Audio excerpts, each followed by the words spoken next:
All right, the question is, I am not losing weight. So now what?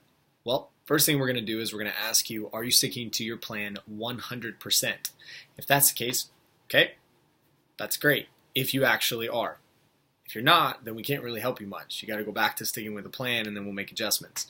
If you are sticking to the plan 100%, the next question is, how much water are you drinking? That's typically the next thing that most people are not focusing on. If you're drinking a quarter of a gallon, move it back up to 3/4 to a gallon. Stick to what we tell you.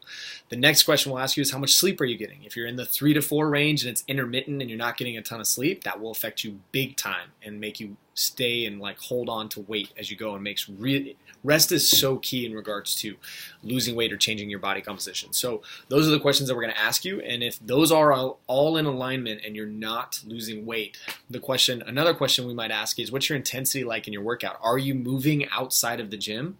Are you just sitting down at work and moving from sitting down at your work to your car, sitting down to going home and sitting down?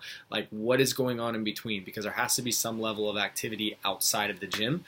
You can't just assume that 3 hours of work is going to make you get there. So there has to be a little bit more intensity involved outside of that. So as you're going through that, just remember that. Now, if all of those things are happening and you're not losing weight or losing body fat, the first thing that we would begin to cut would be, if you have fat in your diet, we'll move fat down and lower fat. If you don't have fat, then we'll drop your carbohydrates down a little bit.